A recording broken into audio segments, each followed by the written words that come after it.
Hello everyone. Welcome back to the English Learning Story Podcast. The Monster from the Deep, Chapter 1. I am Professor Aronnax. My job is to study everything dead or alive under the sea. I see beautiful and ugly things down there. There is one strange experience that stays in my mind like a nightmare. It was 1867. Some sailors said that they saw a dangerous giant monster living in the cold waters of the ocean. Some ships tried to find it and kill it, but they never returned. People said it looked like a whale. It was 300 feet long. Water came out of its back. It was like a big, underwater explosion. The largest whale was only 180 feet long, and if these men were right, this was even larger. I was famous because I was the writer of a book called The Mysteries of the Great Ocean Depths. When the captain of the American ship the Abraham Lincoln decided to leave and look for the monster, he asked me to go with them as an expert. The idea was very exciting. I invited my faithful assistant and good friend Conseil to go with me. He always helps me to organize the names and places of the wonderful strange sea creatures that we find in the oceans of the world. He accepted the invitation and we got ready to go. The Abraham Lincoln left New York Harbor on the 3rd of July, 1867. 500,000 people were there to say goodbye. Ned Land, the famous whale killer, was also on the ship. Farragut, the captain of the ship, was a strong and brave man. When we first met, he shook my hand and smiled at me. "Don't worry, the ocean isn't big enough for both the sea monster and me. I'll kill it or it will kill me. I know is that one of us will die." I didn't like this idea, but I didn't say anything at the time. We sailed for 3 months and we never saw the creature once. The men wanted to find and kill the sea monster, but after all this time everyone on the ship started to believe that there was no monster, and then, it happened. It was nighttime and we were 200 miles on the coast of Japan when suddenly Ned Land, the harpooner, cried out, "There it is, don't lose it. I want it, dead or alive." The men on the ship began to run and shout, "Get the ropes, prepare the cannons." The creature looked as if it was asleep. We could see it because there was a strange light under the water. Then, a cannon fired at the monster. A cannonball hit it, but it didn't move. Captain Farragut didn't know what to do. My God, if a cannon can't kill this monster, what can? Just then, I saw Ned Land, with his harpoon in his hands, climbing to the front of the ship. Everyone watched him silently. I saw the harpoon leave his hand and hit the giant creature right in its back. Water shot out of the wound. Its force knocked me right out of the ship into the dark cold ocean.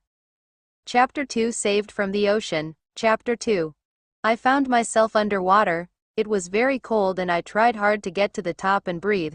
When my head was finally above the waves, I saw that the Abraham Lincoln was more than 100 feet away. Help, help. No one could hear me. My clothes felt heavy in the water. I felt something touch me on the leg. I was terrified. I thought it was a shark, or even the monster. "Sir, are you all right, sir?" "Thank God, it was my faithful assistant Conseil." "Conseil, my boy, what are you doing here? When I saw you fall into the water, sir, I felt it was my duty to follow you." "But why did you risk your life to save mine? Your life, sir, is more important than mine." "Oh, thank you. You are a true friend, but what happened to the ship?" "I'm afraid the whale hit the ship, sir. It can't turn around." It was true. The Abraham Lincoln moved away from us. It couldn't turn back. It was dark and we knew that we had to stay in the water for the night. We hoped in the morning someone from the ship could see us if we were still alive. We were tired. We tried to help each other swim. The moon came out from behind the clouds and we saw that Abraham Lincoln was too far away. Just then, we felt we couldn't swim any longer. At that moment, I touched something hard. I thought it was a rock, but then I realized it was metal. Conseil and I held onto it. And then, we heard a voice. "Hey, hey, over here." It was Ned Land's voice, but we couldn't see him. We tried to move onto this strange metal object to get close to him. "It's me. Ned Land, did you fall into the water too?" "I sure did, and it was a good thing I landed on this. I landed on the monster." "Monster? You mean we're on the monster? Yes, and it's moving. Only, it's no monster. It's a ship. He was right. What all of us thought was a large whale was a 300-foot-long underwater ship. Ned sat on a platform which was on top of the ship. We knocked on the ship's sides, but they were too thick and no one heard us. We heard the noise of the ship's engine. I only hope it doesn't go under the water. The mysterious ship began to sink before Ned finished his sentence. Help, help, help. Suddenly the ship stopped sinking. A short man in strange black clothes opened a secret door on the top of the ship. When he saw us, he ran back inside, frightened. 2 minutes later, 6 large men with black masks came out, took us by the arms and took us down inside the ship. Inside the Nautilus. Chapter 3. They took us through a long dark tunnel. We could see nothing around us. They put us into a dark room, then closed the door behind us. A light came on. The room was empty. It only had a table and 5 chairs in the middle. Ned Land got very angry. They mustn't treat me like this. I didn't do anything wrong. I'm getting out of here. Do you hear me? I want out. Ned screamed at the locked door, but no one answered his call. Don't use all your energy, Mr. Land. We may need it later. Quite right, Conseil.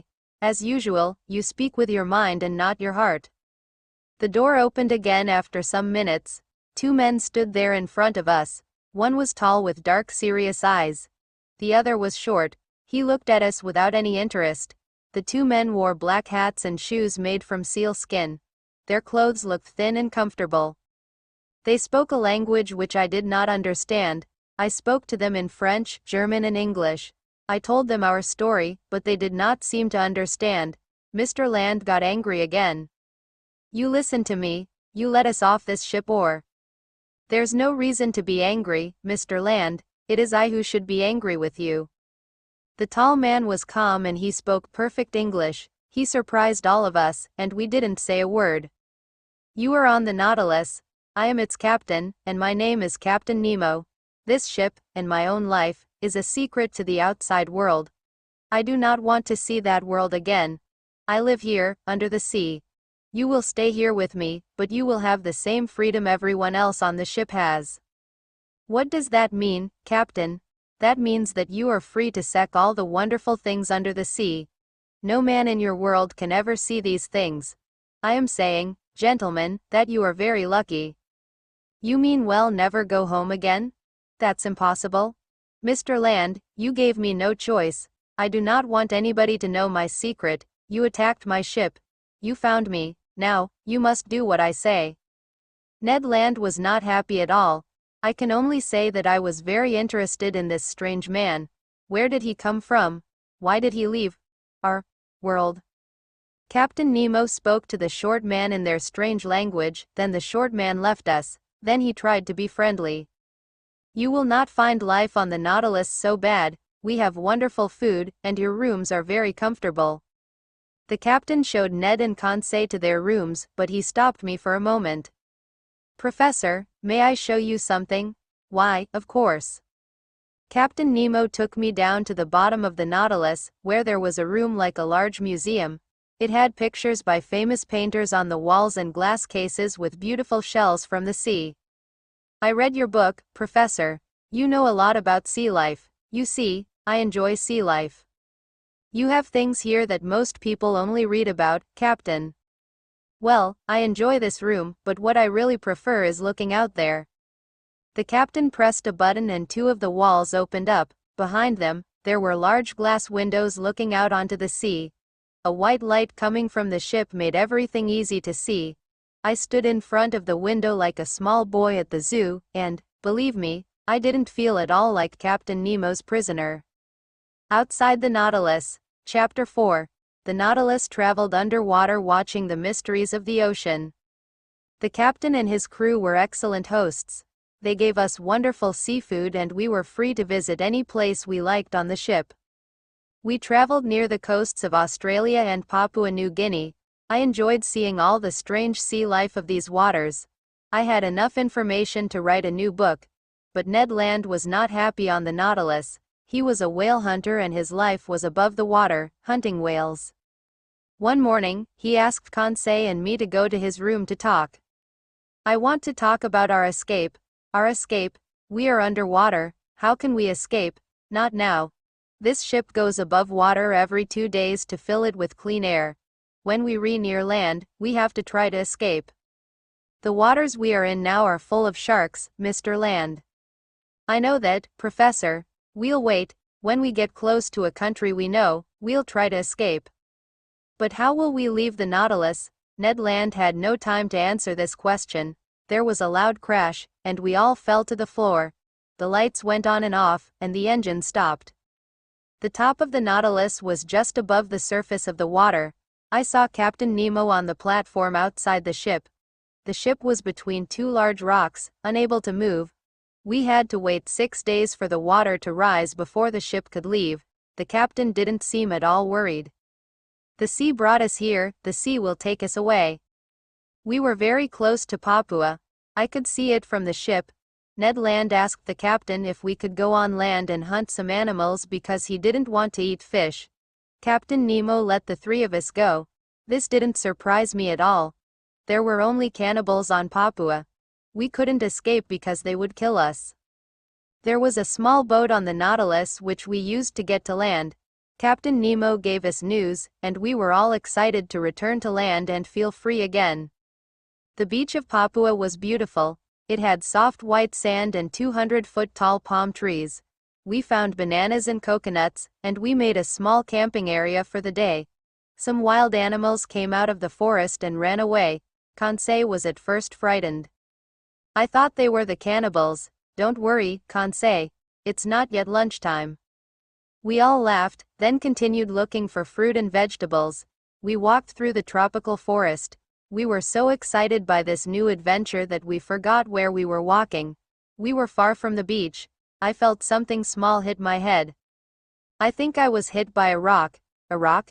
There's another? Suddenly, we saw others moving through the forest. Professor, sir, we're not alone. There were cannibals everywhere. We ran back to the beach.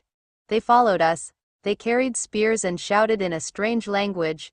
We jumped into the boat, leaving all our food and guns behind. They got into the water after us. Some of them came in their own boats. They threw spears at us, but they all missed. We jumped back on the Nautilus and went below. I found Captain Nemo in a small room next to the museum. He was playing the piano. Captain, there are cannibals outside the Nautilus. The sea, Professor, and music make me feel very peaceful. Captain, did you hear me? I did, and there is no reason to worry. The Nautilus is perfectly safe from those outside it. The captain left the piano and went out of the room. He and some of his men went up and opened the outside door of the Nautilus. Several cannibals looked down inside. One tried to get in, but when his hand touched the ship, he screamed. Another tried the same thing, and he also screamed. Soon, all of them swam away. You see, Professor, there is electricity around that door. Anyone who touches it feels great pain. I felt terrified. The captain had everything he needed to protect himself and his men. He also had everything he needed to keep his prisoners. An underwater cemetery. Chapter 5. The Nautilus was finally free of the rocks near Papua. We now traveled east, past Australia and into the Indian Ocean.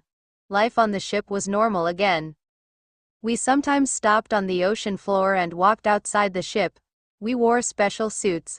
They had large glass heads with special tanks filled with air, so we could breathe. Ned Land still wanted to escape, and he thought about it every day, but now that we were in the Indian Ocean, there was nowhere to escape to. One afternoon, while the Nautilus was on the surface of the water, I went upstairs to have a look outside. I saw Captain Nemo looking through a telescope at something far away. He said something to one of his men, and the man went downstairs quickly. The captain looked very serious. I had a small telescope with me, so I put it up to my eye to see what he was looking at. At that moment, I felt a strong hand knock the telescope away from my eye. Professor, I want you to go below. You, Mr. Land, and Mr. Conseil will stay in your rooms until I say you can leave. May I ask why? No, there was nothing more to say. Captain Nemo was upset about something, and he had the power to tell us what to do. I went to my room quietly. They served our dinner in our rooms. I fell asleep quickly. When I woke up, I thought that they put something in our food to make us sleep. The next afternoon, Captain Nemo suddenly opened my door. He came in with one of his men. He looked very worried. "Professor, do you know anything about medicine?" "Do you mean, am I a doctor?" "Yes, I know some things." "Why?" "I have a man who needs help. Could you have a look at him?" Of course. Captain Nemo took me to a room where there was a man lying on a bed. He had white bandages on his head. There was blood on the bandages, and the man looked very sick. He was cold and white. I told Captain Nemo that he would not live. The captain's face changed. He looked very sad and there were tears in his eyes. "May I ask what happened?" The captain turned away from me. "What does it matter? A man will die, isn't that enough?" Captain Nemo surprised me. At times he could be cold and serious, then he could cry for a member of his crew. "You can go, Professor." The next day, I saw the captain on the platform. It was a bright sunny day.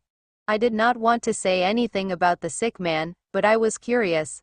I asked him if he wanted to go for a walk on the ocean floor. He said yes, so we put our suits on and off we went.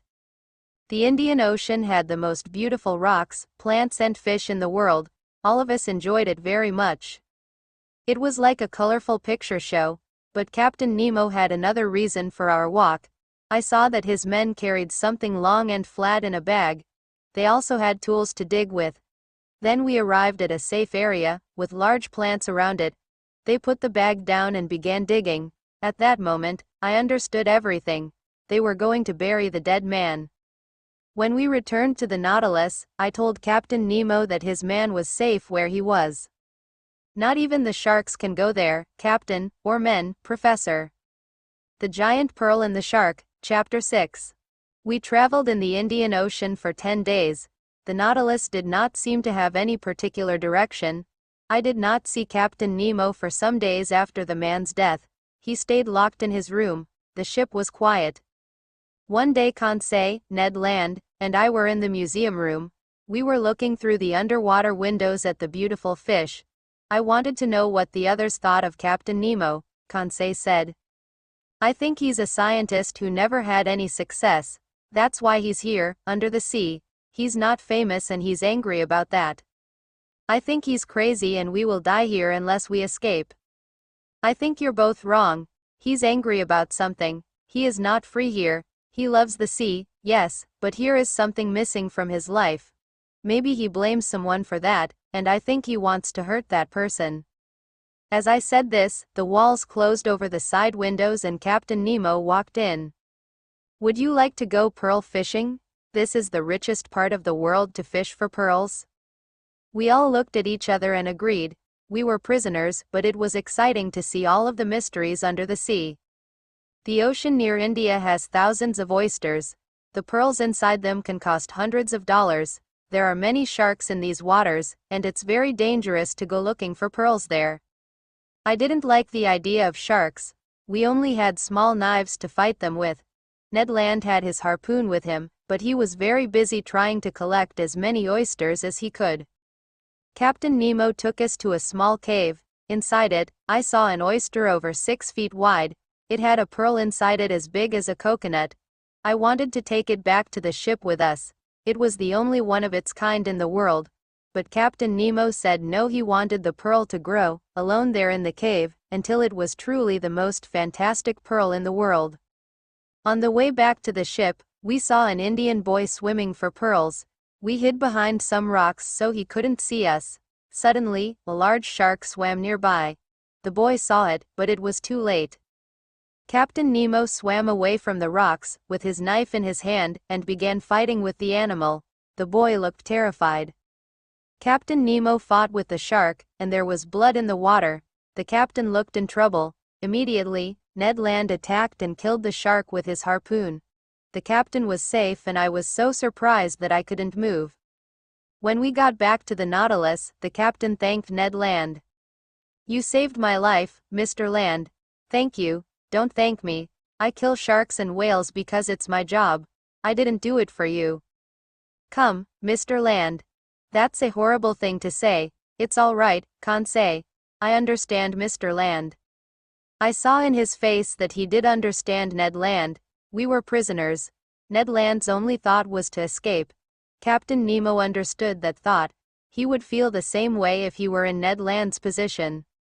Chapter 7 The Lost City. Captain Nemo took us north, through the Indian Ocean, to the Red Sea. But the Red Sea had no exit. As we got closer to Egypt, I went upstairs to the glass room at the top of the ship. It was dark outside. We were a long way under the sea. Captain Nemo turned on the outside lights. I don't understand, Captain. There is no exit here. We cannot go through the land. But we can go under it. Watch. We moved down below the country of Egypt. Suddenly, I saw a large hole in the rock. A tunnel. That's right, Professor, and we are going through. The Nautilus shook as we went through the small tunnel. It looked like an old cave.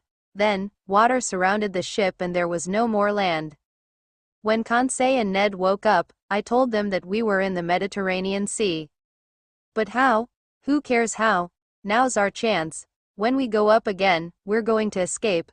We're close to Europe, and we can take the small boat to get to land. Do you agree? I could not think only of myself. Conseil loved the sea, but I did not think he wanted to live his life there. Ned Land could not escape without our help. I agree. Only tell me when you are ready. But the Nautilus did not go near the surface of the water again for some time. In fact, we went further down. Ned Land stayed in his room. I felt sorry for him, but I loved the sea. For many hours, I stood in front of the window in the museum. We sailed through the Mediterranean Sea and entered the deep, mysterious Atlantic Ocean.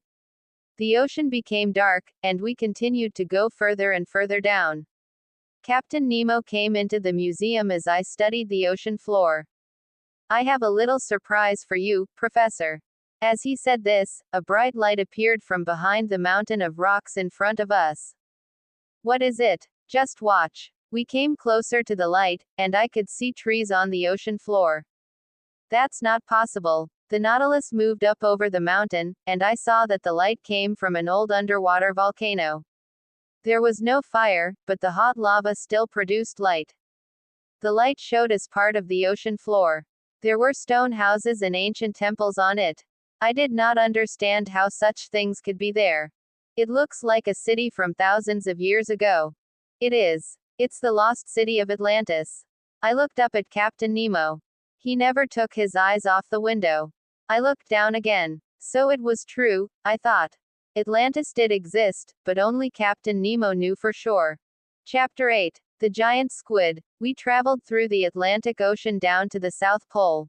We went under the ice and came out on the other side. Imagine what we saw: penguins, whales, polar bears, dolphins, icebergs. It was like a dream, and we saw it from the inside of the Nautilus. We continued up the coast of South America. Finally, we came to the warm waters near the Bahamas. Who could be unhappy? Only one person, Ned Land. Conseil, Ned and I were in the museum, looking out at old stone walls, 5,000 feet under the sea. There are giant squid in the holes of those walls. Come, Professor, you don't believe that, do you? What giant squid, sir? Well, the giant squid is really just a story. Many people like to tell stories about giant squid, but no one knows if they are true. But I know one man who said he saw one. How long was it? 20 feet. Did it have 8 tentacles like snakes coming out of a big round head? Yes. And did it have a mouth and nose like a bird's? Yes. Why, Conseil? Because I think I see it right there. I looked out of the window, and there was a 25-foot giant squid.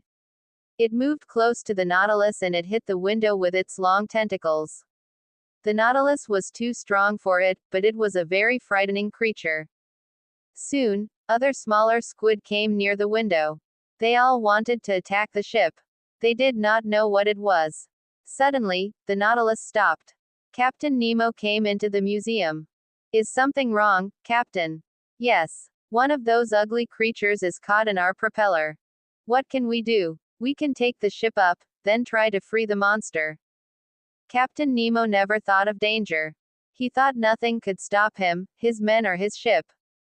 We all went upstairs. Captain Nemo gave us all axes to cut the squid's tentacles if they attacked. One man went to open the door to the platform. As he opened it, a long thick tentacle of the giant squid came inside like a snake and pulled the man outside. We all ran up the stairs. Outside, 6 or 7 small squid moved along the top of the Nautilus, throwing all their tentacles at the ship and its men. We fought them with our axes, but the large one, the one with Captain Nemo's man in his tentacle, stood holding the man in the air. The man cried for help. Help! Help! I was surprised he spoke English. Captain Nemo attacked the giant squid with his axe. He cut off some of its tentacles. I thought Captain Nemo would save his man. Then I saw Ned land with his harpoon in his hand. I thought he was going to kill the captain. Ned, don't. But I didn't need to stop him. One of the smaller squid knocked the harpoon out of his hand and threw Ned down. The squid was about to pull him into the sea. Captain Nemo saw this, cut off the squid's tentacle and saved Ned Land. You saved my life. Didn't you do the same for me? Yes, but Captain Nemo did not wait for the answer. He turned to help his own man, but it was too late. The giant squid shot black ink out of its body, and none of us could see anything. When we cleaned our faces and our eyes, the squid was gone, taking the man with it. The Battle. Chapter 9. The Nautilus was quiet again. The only sound we could hear was the ship's engine. Captain Nemo stayed in his library. I didn't see him for several days. The same thing happened after the death of one of his men. I thought there was something more to this. Maybe Captain Nemo thought that soon all his men would die, and the Nautilus and his secret would be lost. Ned Land could not wait any longer. I want you to talk to the captain, Professor. Ask him if we can leave. Now is not the time, Ned. It is. If you don't speak to him, I'm going to do it myself. All right, Ned, I'll do it.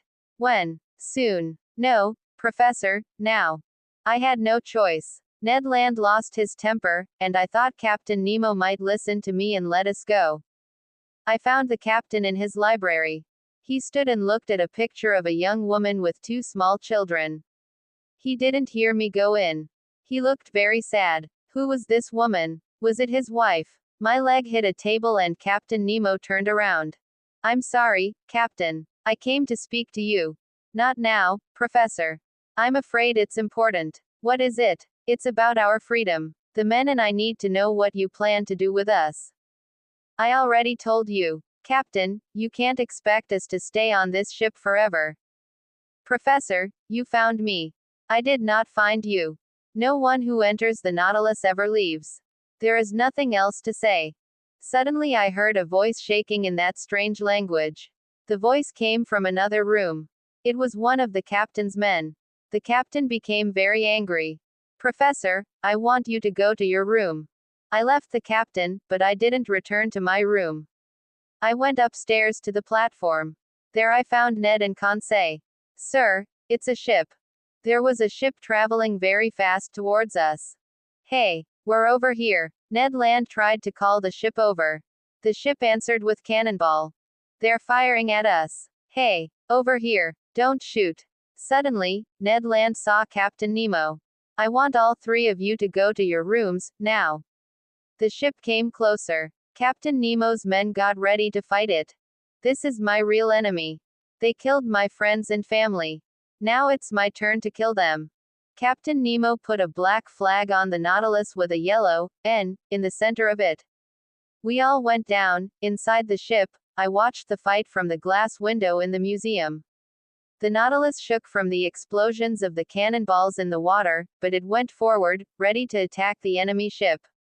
The Nautilus made a hole in the bottom of the enemy ship with its sharp nose. I saw the men on the other ship fall into the water. There was a loud explosion and then, silence. The Whirlpool. Chapter 10. Captain Nemo was not the man I thought he was. I had respect for him as a scientist, but he murdered those men on the other ship. After the terrible battle with the enemy ship, everything on the Nautilus was quiet. I did not see Captain Nemo or any of his men. We traveled underwater, never coming up except for air. Ned and Conseil stayed in their rooms. We all felt the same. Now, the adventure of the Nautilus was not exciting or interesting. It was ugly and deadly. The only thing we wanted was to escape. Ned Land came into my room one night and woke me up. We were in the North Sea, near the coast of Norway. Professor, wake up. The boat's ready. Now is the time. Can you see land? Yes, about 20 miles away. We have to try. I agree. I'll go up first. Conseil is there. Wait for 2 minutes, then come up after me. If anyone stops you, kill them. Ned Land put a fishing knife in my hand and left the room. I looked around one more time. This was my home for 9 months. For most of that time I enjoyed it, but now I had to leave.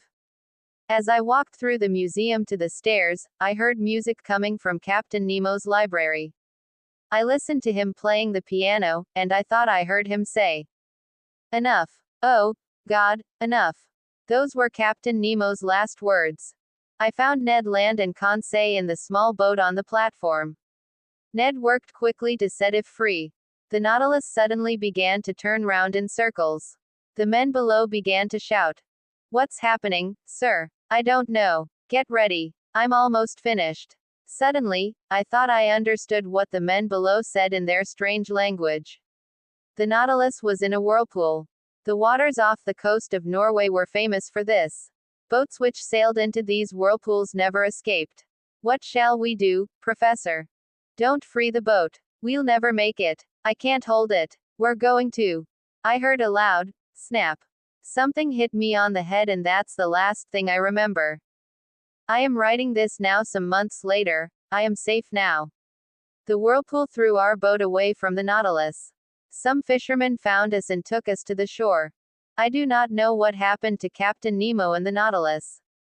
Maybe he is still alive, living under the sea. All I know is that we traveled 20,000 leagues under the sea, from the Pacific to the Indian Ocean, through the Real Sea and the Mediterranean, across the Atlantic and to the North and South Poles. I saw things that no man from my world will ever see. It was a strange and wonderful adventure, one I will never forget. The end.